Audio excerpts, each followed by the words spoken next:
Hey, why do you try to hide your talent like that? Her piercing gaze held mine firmly. You're really talented, aren't you? Why pretend to be just an ordinary person? It's such a waste to hide your gifts. She probably meant well when she said that. But her words touched a raw nerve, bringing up my traumatic memories. Anger surged, and I abruptly stood up. What do you mean it's a waste? Are you trying to use me too? I've had enough of being treated that way. I became aware of the attention I was drawing from those around, but it was too late. She diverted her eyes from mine and muttered, "Sorry. My name is Sam. I currently work as an administrative assistant at a law firm. The firm is of a decent size, renting out the entire first floor of a building. Several lawyers and staff members work there. While most assistants are dedicated to specific lawyers, I didn't have one assigned to me. Being at the very bottom of the totem pole and not particularly skilled, I handle various chores daily. Filing and organizing documents, restocking office supplies. I'm taking care of tasks that aren't directly related to legal work, day in and day out. I think the people at the office are generally good folks. Given their profession, many of them have a strong sense of justice and are hard-working. They are sociable and often go out for meals or drinks together. While I don't join them much, I believe there's nothing wrong with building bonds that way. I'm not much of a drinker, and I don't like bustling places, so I often opt out. Sometimes, I do wonder if I'm even noticed by my colleagues. I'm, admittedly, not very noticeable. Taxis seldom stop for me, and there were instances when automatic doors wouldn't recognize me. But as long as I'm not dragged into unnecessary issues, I reckon it's a blessing. My goal is to live my life quietly, without drawing attention. I've learned that being in the spotlight often leads to unwanted trouble. Peace and quiet, that's my life motto. One day, our firm decided to bring in a lawyer from another firm. She was reputed to be exceptionally talented, having won numerous difficult cases. You aren't assigned to anyone, are you? Would you mind assisting Catherine with her tasks? The chief said so, and gave me a light pat on the shoulder. I could feel the eyes of my coworkers on me. While some looked envious, the attention was more painful than flattering to me. My name is Catherine Smith. Pleased to meet you. She, with her short, stylish hair, exuded a cheerful energy. Her sleek black pantsuit accentuated her tall frame, making her look more cool than most men I knew. You must be Sam. Nice to meet you. Her hand, reaching out for a handshake, was considerably smaller than mine, reminding me that, after all, she's a woman. Catherine lived up to her reputation and proved to be outstanding. Handling multiple projects at once, she worked like a demon. She had an incredibly quick mind and handled tasks with immense speed. She had a great reputation in the office. In less than 3 days, she seemed to match everyone's faces with their names and quickly fit right in. Working with her was an honor, but I felt a little intimidated. Catherine was very skilled and fast-paced in her work. As a result, I was expected to keep up with her speed. Working silently by her standout presence was indeed a challenging task. Sam, I need the documents for yesterday's case. I have them right here. Also, I've indexed and organized similar past cases by importance and relevance. Great. Did I ask for that? I've never had someone anticipate my needs so accurately. It makes things easier. Oh, well, sorry for taking the initiative. Why are you apologizing? I'm complimenting you. Catherine said with a hearty laugh. Let's get to work. Sam, can you compile the documents for this case next? Also, we have a client meeting at 4 p.m., so please attend and take notes. Then, wait, hold on a second. We don't have time to wait. Let's get going. Catherine smiled brightly and stacked several files in front of me. The pile was so high it seemed like it would topple over at any moment. And at Catherine's desk, an even taller tower of files awaited her, which she was devouring with intense focus. Seeing her like that, I truly believed she was a work demon. "Sam, I'm going on a business trip." Catherine, who was supposed to meet the chief, suddenly burst out of the office saying that. Caught off guard, I watched as she efficiently packed her things. "Right now?" "Yes." The chief asked me. "I'll be in Chicago overnight. I'm taking over a client from the chief, and I've also been invited to a company's founding party, so get ready for that too." "A party? I've never been to one of those." "Just relax. Think of it as an opportunity to enjoy some good food. You need to get used to these kinds of events, right? Honestly, I'm not comfortable in glamorous settings. It feels like I don't belong." I wasn't thrilled, but it's part of the job. That's what I told myself as I reluctantly nodded. The client Catherine took over from the chief was the legal consultant of a major hotel company. The chief is a great lawyer but often talks about wanting to retire soon, so it seems he's passing his work to Catherine and other lawyers in the firm. The current hotel CEO is the third generation, having recently taken over. Our chief had a close relationship with the previous CEO, so it probably made sense for the transition to happen now. The meeting went smoothly, and then it was time for the evening party. It was held in a fairly large hotel with a spacious banquet hall, and there were many attendees. Looks like there are a lot of local dignitaries and executives from nearby companies.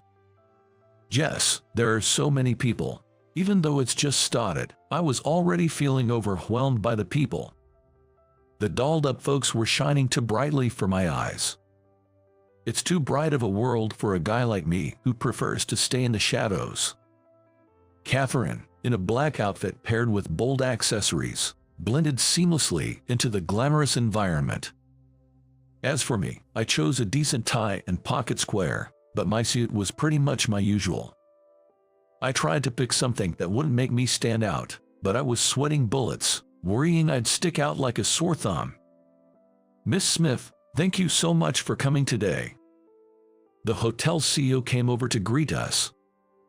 "Thank you for having me. It's truly an honor. There's food over there, so please enjoy at your leisure." With that, the CEO went to greet other attendees. I hear it's crucial to make the rounds and greet everyone at these events. Is this the social elite? A world I'm sure I'm not a part of. While I was lost in thought, several men approached Catherine. "Are you the attorney, Miss Smith? I've heard so much about you." An older gentleman greeted her with a warm smile. Catherine, on the other hand, responded with a smile but seemed not to recognize him. I whispered to her, "That's the executive VP of the Miller Group. The chief has been their consultant." Catherine gave a slight nod and began conversing with the executive VP. "We've heard great things about the Miller Group's new venture." "Oh, you have? That's good to hear. Yes, it's the result of many years of work." The executive VP enthusiastically promoted his company, and Catherine smiled and nodded in response. Seeing her at the center of attention, people gathered around to join the conversation. Watching her handle the crowd, I couldn't help but be impressed. Wanting a break from the bustling event, I decided to step out and head to the restroom. Stepping out of the hall, the quietness felt like a different world, a welcome respite from the overwhelming crowd. The nearest restroom was occupied, so I headed further down the hall. On my way back, I noticed a little girl, maybe about to start elementary school, sitting on a bench, crying. Looking around, there didn't seem to be any parents nearby. No hotel staff inside either. I couldn't just leave her there, so I approached her. "Are you okay?" I squatted down to be at eye level with the crying girl. She looked surprised and shook her head, tears still streaming. I wondered if she might not understand English. I then asked in Spanish. But she still shook her head. Not Spanish either. Let me try some other languages." I decided to address her in every language I knew. French, Italian, and then German. She seemed to react slightly to the German, so I asked slowly, "Did you get separated from your parents?" She nodded. I remembered that there were visitors from Germany attending the party. They were old friends of the hotel's owner. If I could get her back to the event, the staff would likely find her parents. I'm attending the party too. Would you like to come with me? She gave a small nod and took my hand. Nicole, oh, thank goodness. Upon returning, her parents rushed over and embraced her. Not wanting to interrupt their reunion, I quietly stepped away. Out of nowhere, Catherine appeared by my side with a cheeky grin. Not bad, Sam. Just happened to be there. Oh, really? Catherine looked like she wanted to say something more, but I pretended not to notice and stood behind her. I could have another drink. After the party ended, Catherine expressed a desire to have a few more drinks, so we decided to go to a bar. Indeed, with all the formalities at the party, it felt like we hadn't had enough to eat or drink. I stepped into a local tavern near the train station and took a large swig of beer, finally feeling a bit relaxed. With beer, we ordered a mix of dishes, and soon our bellies were comfortably full. Catherine, her cheeks flushed a little, leaned towards me and asked, Sam, can you speak German? Huck, oh yes, a bit. That's impressive. Do you help with international cases? Well, I don't really have that capability. That's not true. Having worked with you, I've noticed your great memory and judgment. Your knowledge about law is solid, and you're efficient and accurate in your administrative skills. Plus, you're fluent in foreign languages. I can't understand why someone like you is overlooked like this. Her voice grew louder, probably due to her excitement. I didn't want to draw attention. I disliked it. Just as I thought that, she added, Why do you always hide your talents? Her intense gaze met mine. You're truly skilled, aren't you? Why pretend to be average? It's such a waste with all that talent. She probably meant well, but her words dredged up my trauma. Heat rushed to my head, and I abruptly stood up. What do you mean by waste? Are you trying to use me too? I've had enough of that. Realizing I was the center of attention, I wished I could take it back. Catherine averted her gaze, murmuring, I'm sorry. After that, Catherine and I barely spoke as we left the tavern. The next morning, we boarded a train back to the office. There was an awkward silence. While lost in my thoughts, Catherine suddenly bowed her head and said, I'm sorry, Sam. I spoke without thinking last night. Everyone has their reasons, and I shouldn't have pushed my views on you. I overreacted too. There were some past incidents. Huh? Catherine looked at me intently, tilting her head slightly. I wished I could be as strong as her. Maybe then, I wouldn't be so affected. Being strong might help me move past things. Considering that, maybe it's not a bad idea to share my past. I was what you'd call gifted. Once I learned something, I'd never forget. In fact, I'd never forget anything I saw. That memory was my special talent. As a kid, I loved learning, and I'd read numerous thick encyclopedias even before elementary school. Everyone called me a little professor. It was fine when I was little, but as I grew older, the gap between me and my friends became evident. School was too easy and boring for me. Being taught the same thing over and over was excruciating. I just read books during classes. I was often scolded by teachers and started to resent school. My parents understood and supported me, which I believe is the reason I'm able to lead a normal life today. Otherwise, I might still be shutting myself in. The turning point was during college applications. Not finding any domestic universities appealing, I decided to study abroad. I loved studying. That's why I wanted to dive into an entirely new world. I went to Oxford University. With students from all around the world, I met many unique individuals and no longer felt out of place. I made friends from various countries and got along well with other students from US. For the first time in my life, I was enjoying my student life. But just before graduation, that feeling was betrayed. A friend I trusted plagiarized my thesis.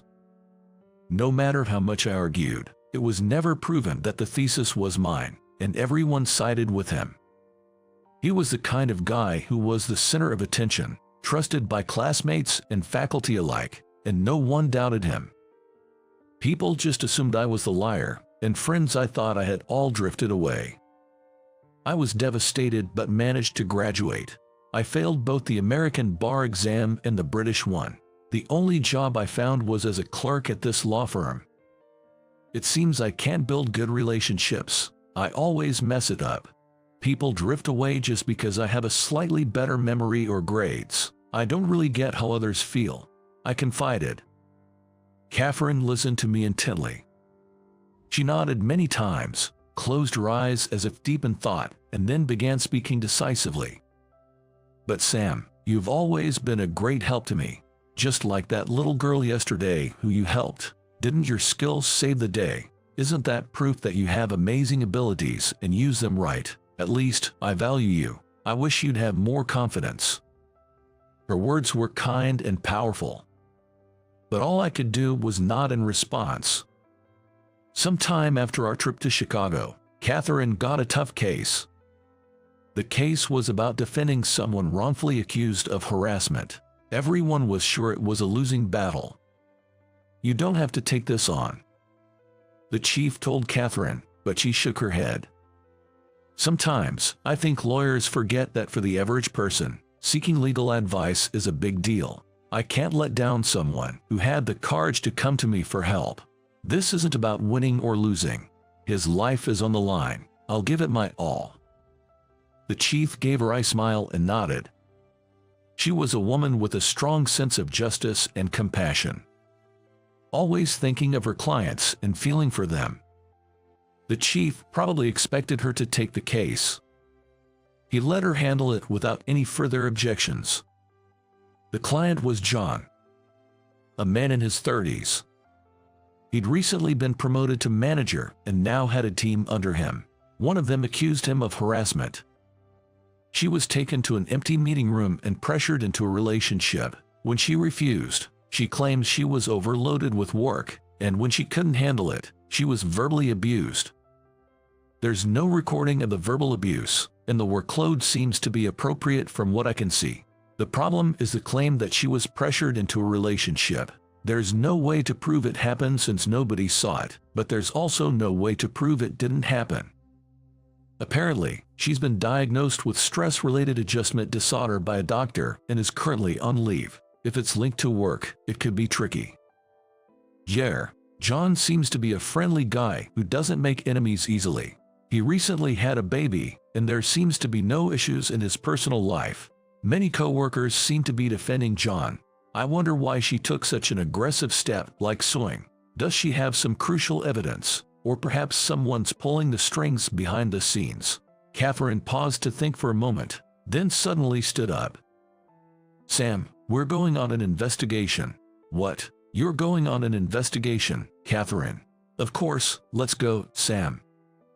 Normally, attorneys don't conduct investigations themselves. They typically have dedicated investigators in their firm or hire outside help. But Catherine was determined to take matters into her own hands. Hurriedly following her brisk stride, they soon arrived at the large building where John worked. It's a big corporate building. Yes, it seems their business has been booming lately. Lots of people coming and going. Let's go inside. Wait, we're going in. Of course. At the reception, after showing our credentials, we were promptly handed over to John. He appeared, looking a bit flustered. Catherine, what's going on? Just wanted to look into a few things. Is that okay? Yeah, sure, but... No sooner did she wait for a reply, than she briskly started walking. After briefly inquiring about the office layout and nature of the work, she headed to the meeting room where the alleged harassment occurred. The room on the second floor is usually locked, and unlocked only when in use. 2 long tables lined up with 6 chairs. There's one whiteboard. Aside from that, it's a simple room with a bookshelf against one wall filled with organized files. The late afternoon sun was shining through the window. Feeling it was a bit too bright, I tried to lower the blinds, but they seemed to be caught on something and wouldn't come down. Maybe it's broken. Well, if it's not used often, I guess it's not high on the repair priority list. Catherine's attention quickly shifted elsewhere. Not much new information here, I observed. Yeah, John seemed like a typical nice boss. Doesn't seem like the type to harbor resentment. We need to dig deeper, Catherine mused, tapping her chin thoughtfully. As I looked away from her deep in thought, my eyes met those of a tall man in a suit. A liar's badge adorned his chest, and it was immediately evident that everything he wore was high-end. "You're Sam, right?" he asked with surprise in his voice. It was someone I never wanted to see again. Avoiding his gaze, I looked down, but my reaction confirmed my identity to him. He smirked, sizing me up from head to toe. Well, you haven't changed a bit, have you? So you failed the bar exam, huh? No use being a genius if you hit rock bottom. Guess being a lawyer wasn't in the cards for you. Just goes to show, no matter how much knowledge you have, if you lack character, you're no good. Feeling humiliated by his words, I couldn't bring myself to look up. Stepping in front of me protectively was Catherine. "Excuse me, there are things you can and can't say, even to acquaintances. He's my assistant. I won't tolerate anyone belittling him." Taken aback by Catherine's sudden intervention, the man quickly recovered. Still smirking, he glanced at me condescendingly. "Oh, so you're still in the legal world. Tougher than I thought." Without responding, I continued to avoid his gaze. He then addressed Catherine. "You're Catherine, the lawyer, right? I'm also a lawyer. My name is Robert. I presume we'll be facing off in court soon. Nice to meet you." "What do you mean? I'm the attorney representing the plaintiff in this harassment lawsuit against this company," Robert stated before offering a curt bow and leaving. What a sleazebag. His name was Robert, right? You know him. Jess, do you remember when I told you about college? He's the guy, the one who betrayed me. A memory I'd never forget. He stole my thesis and took everything from me. I showed him my paper because I trusted him. Instead of feeling guilty, he laughed and called me foolish for being so naive. I've heard rumors about a lawyer who'd do anything for money. One who'd stoop to any low to win. I think his name was Robert. Sounds like something he'd do. Let's uncover the truth, Sam. Something's fishy about this case. Catherine's eyes were fixed intently on what lay ahead. Regarding John's wife's family home, Jess, her father runs a company. They're quite well off, or so I heard. How's John's wife now? She's been shaken by the whole ordeal and is staying with her folks. John mentioned that her father is pretty steamed about what's gone down and is pushing for a divorce. That figures. Harassment is a no-go. I'd feel outright betrayed if my daughter's partner pulled something of that sort. As we carried on with the investigation, it turned out that John's wife comes from a moneyed background. It didn't strike me as pertinent at first, but as I pieced things together, something didn't jive. The plaintiff had the lowdown on John's in-laws despite John keeping mum about it at work. They yacked about it over drinks once, raised a red flag. Thinking they can milk the in-laws for a hefty settlement, maybe, could be. Plus, it came to light that Robert and the plaintiff are old acquaintances. There's chatter about them being spotted together. The picture's getting clearer. Looks like Robert might have egged the plaintiff on. Now it boils down to nailing down the proof that John's clean. Catherine sighed, perusing the files we'd gathered. The room where the alleged impropriety went down was reserved in John's name, all right. Everything was copacetic on that front. John claimed he was just there solo, sorting out some paperwork, but with it being a private room and all, there wasn't any way to substantiate his alibi. Testimonies were consistent about the plaintiff being AWOL from her desk at the time. Proving John's innocence with things stacked like this was going to be an uphill battle. Then, out of nowhere, a mental snapshot hit me. The scene inside that meeting room I checked out. files stacked to the gills and bookshelves, the window catching the tail end of the sunset, and right, the blinds were out of order. What was outside the window? A pay-to-park lot. A couple of high-end cars were parked. And right there at the edge of the property, security cameras. Huh? Catherine caught my offhand remark. I got a gander at the lot next to the meeting room, noticed a few fancy cars, thought it was odd. Then I clocked a security cam in the corner. They might have kept the footage. That's some recall. Let's hoof it over there and take a gander. Hustling, Catherine lashed onto my hand, and we dashed off. We got in touch with the head honcho of the parking premises and got a look at the camera footage. And there it was, as clear as day. John, parked by the window, working solo for the longest time. We've struck pay dirt on proving he's innocent. With that, Catherine gave me a reassuring tap on the back. It was the first time I felt my memory had truly served someone. Court day. I was waiting in the office for Catherine's return. Clerks can't go to the court, even if they are direct subordinates. We prepared with all the materials we had, but anxiety lingered until the results came out. I'm back now. Hearing a cheerful voice, I turned to see Catherine had returned. Her expression seemed bright, but how did it really go? Just as I pondered this, our eyes met. Catherine gave me a full-blown smile and a triumphant thumbs up. I couldn't help but smile, lowering my head in gratitude. It's all thanks to Sam, thanks to his research and materials. We won. He's really outstanding. That evening at the bar, Catherine cheerfully repeated this several times. Others chuckled and nodded in agreement. Sam is pretty quiet, isn't he? Soft-spoken and always seems to be working diligently by himself, said Bob, a young attorney, pouring more beer into Catherine's glass. He seemed to have a significant crush on Catherine and had strategically taken the seat next to her. But didn't Sam always do things unnoticed by others?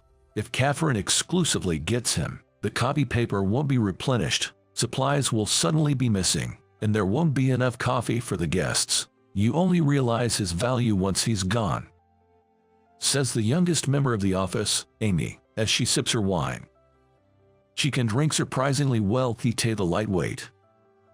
No, he hasn't left. I know it's hard to invite Sam because he doesn't talk to others much, but I'm glad we can have a drink like this. Do you like wine or would you prefer bourbon? Office clerk, Jessica, said as she kept offering more drinks. Even though they had always worked together, suddenly the distance between them seemed to have closed, and it felt strangely warm. However, it wasn't unpleasant. In fact, it was a welcome feeling.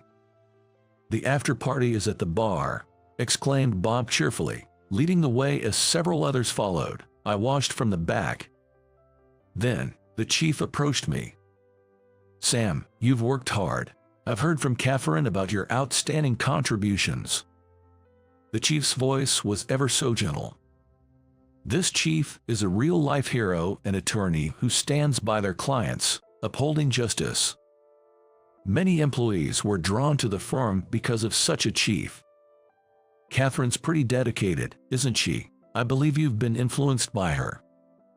Yes, Catherine is incredible. She never gives up and always seeks the truth. She's always on the client's side. I'm truly inspired by her. I see. I'm glad I paired you with Catherine. You're an amazing person, but you always seem to have low self-esteem. The director knows about my setbacks. He's seen my resume when I was hired, so he knows my background too. I have been upfront during the interview, telling him I felt incapable. Why did he hire me despite that? The chief's understanding might be deeper than the ocean. Chief, I have something to discuss with you. What is it? I want to take the bar exam again. I really want to stand up for the underprivileged. I want to become a lawyer like Catherine. All right. Give it your best shot. You have my full support. Thank you. I felt the emotional scars from my college days healing. I'm aware that I'm different from others. It's been a source of pain before. but now I've come to accept it as part of my unique personality. I've realized that it's best to use the skills and abilities I possess rather than hide them. A few years later, I still work at the same office. The only difference is that now I wear an attorney's badge. I may be far from being as great as Catherine or the chief, but I'm determined to always be there for my clients. My life, which I had almost given up on after a setback, got back on track. I believe my experiences will serve me well in my future endeavors. It makes me realize that nothing in life is truly in vain. My name is Mike. I'm just an average middle-aged office worker. I work as a sales department supervisor. Since joining the company, I've been all about my job. Before I knew it, I passed 40 without getting married. You could say I'm just your typical single man, leading a plain life. I never expected to have such an encounter in my life. It happened when I was heading home after work. There was an old man in a sharp black suit, oddly standing still at a green pedestrian light. Taking a closer look, he seemed to be unsteady on his feet. I had a strange feeling and ran over to him. "It's not safe here." I quickly grabbed his hand and said, "Are you okay? You can't just stand here like this. It's dangerous." Suddenly, he started to fall. I managed to catch and hold the old man. "Hey, hello. What happened?" I called out, but the man didn't respond. With no other choice, I took him to a nearby bench. Even when I slapped his cheek lightly, there was no reaction. However, he was still breathing. There's a man here who's passed out." While laying him on the bench, I called for an ambulance. The next day, when I got to the office, there was an odd tension in the air. As soon as I sat down, my boss called me over. "Do you realize what you've done?" "Excuse me, what are you talking about? This is huge for our company." My boss was animatedly talking. "Wait a minute, what's going on? I can't believe you saved a high-profile politician." As he said this, my manager kept patting me on the back. It turns out the man I'd helped was a well-known politician. Why he was there remains a mystery. He had apparently been on the verge of passing out due to a chronic condition, and I had come to his aid. I accompanied him to the hospital, and once he regained consciousness, the doctor confirmed he was okay. A secretary who rushed over got my business card, which I left at the hospital. It seems they contacted my office this morning. Man, helping someone is commendable, but saving a high-profile politician, this will surely boost our company's reputation. You really are something. Thank you. Laughing heartily, the director gave me another hearty slap on the back. Ouch, cough, cough. Choking a bit, I said, "I only did what was expected," to the director. Later on, the recovered politician, that old man, went out of his way to come to my company to thank me. That day, he treated me to lunch during my break, and even after work, he took me to an upscale restaurant. The old politician, mostly silent, intently watched me. He would occasionally answer questions asked by his assistant. It was a peculiar meal. For some reason, after that, it seemed like the old man took a liking to me, as he kept inviting me to meals. And then, I received a surprising invitation. When I arrived at our usual restaurant for our rendezvous, it wasn't the assistant, but, unusually, the old man who spoke to me. "I brought a matchmaking proposal for you today. You mentioned you're still single at 40, right? How about a meeting with this lady?" Saying this, he showed me a photo of a young woman.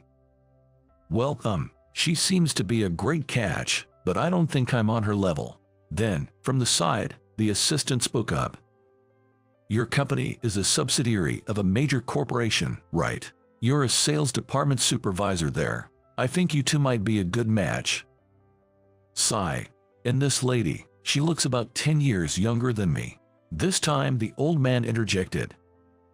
"That kind of age difference is quite common. I really want you to consider it." This seems hard to refuse. After a brief pause, I finally spoke. There's also the lady's preferences to consider, but if it's just a meeting, yes, thank you very much. I couldn't believe that he brought up a matchmaking for someone he barely knew like me. I was surprised, but I thought the concept of arranged marriages was an old-fashioned culture in these modern times, but I decided to go along with it. The lady was named Hope. She's 32 years old and a university professor. The more I heard, the more I felt we weren't a match. But, well, it's just a meeting. With that thought, I headed to the restaurant. Nice to meet you. Nice to meet you, too.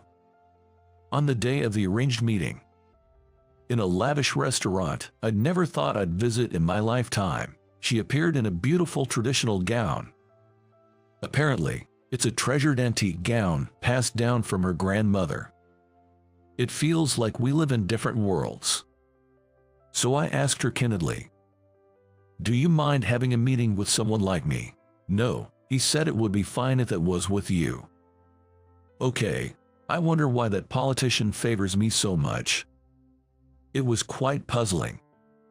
Wondering, I asked her, "Excuse me, what kind of person was the one I helped?" "He had a son, I heard, but he often said he couldn't see him much. That's probably why he treated me as if I was his daughter." According to what Hope was saying, the old politician had been estranged from his family for many years. When he entered politics, his wife worried about the impact on their child's future and suggested they split up. No offense, but sounds like a rather selfish wife. She could have stayed with him. Oh, I don't see it that way. I mean, who would want their kids caught up in political scandals? Wow, we really see things differently.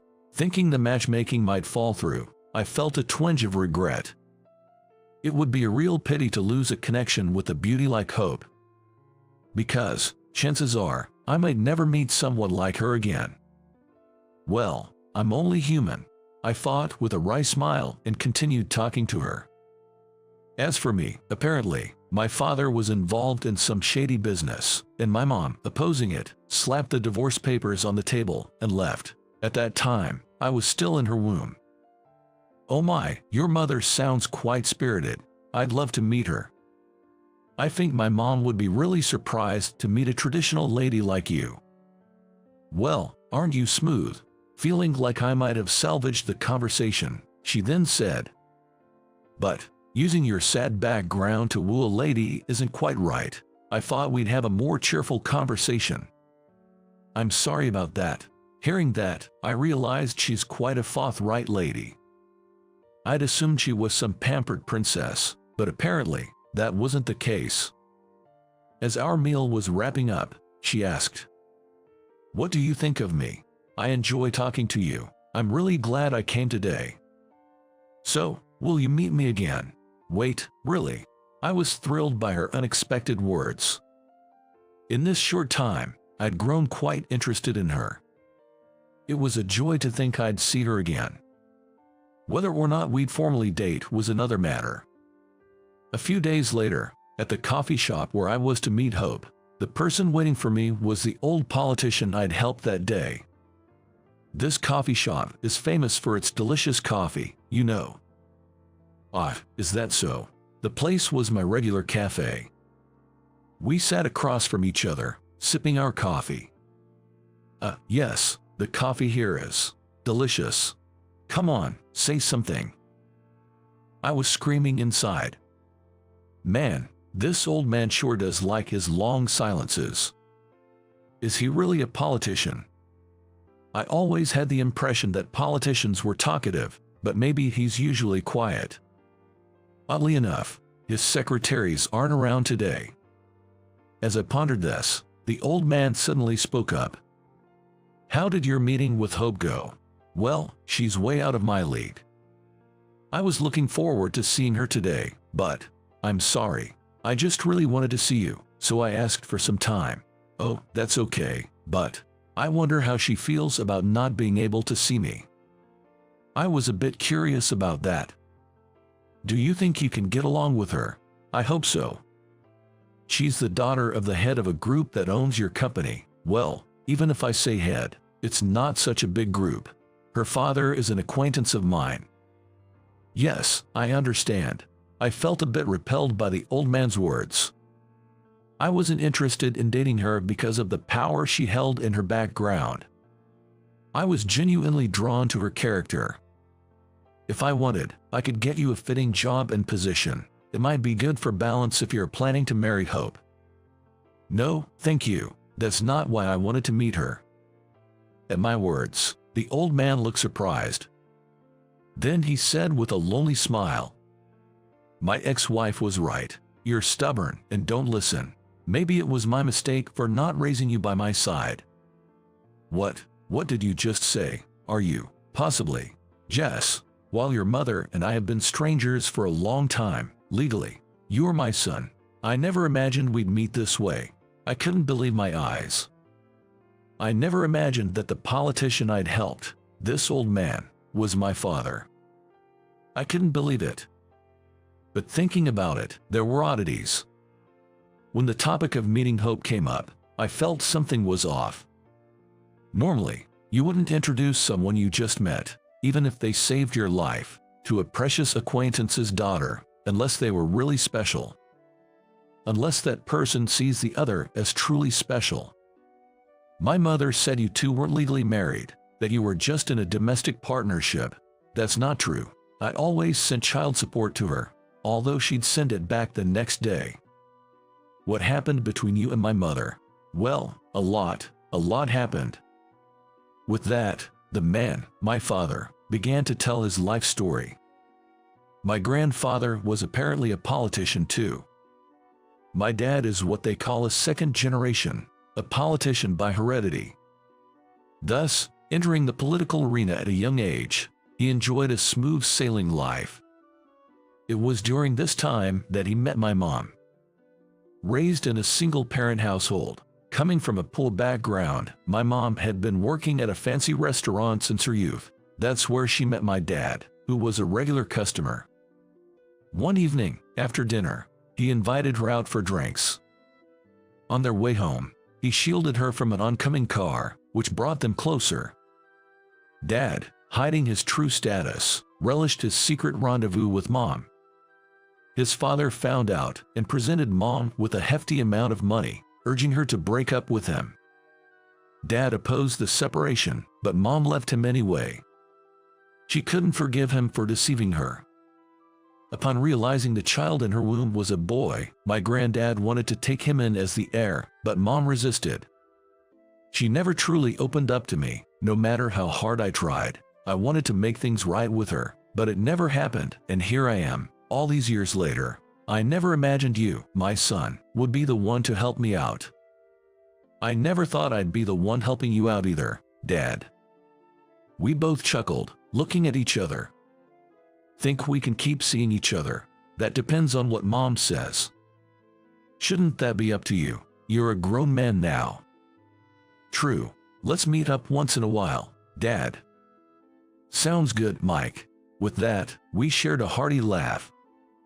I felt bad for Mom, but I decided to see Dad from time to time. A few months later.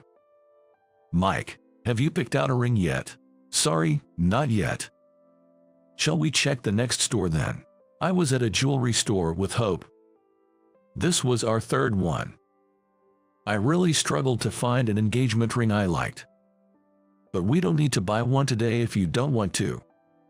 No way, it's your birthday today. We'll definitely find the perfect ring today. Since that day, Hope and I have been dating steadily, and we plan to tie the knot next year. Of course, Dad is all for it, and my mom is also thrilled about our upcoming marriage. What if we also buy rings for your dad and Mom? Hope asked, pulling her gaze from the display. Why? I asked her in return. To express our hope that they reconcile.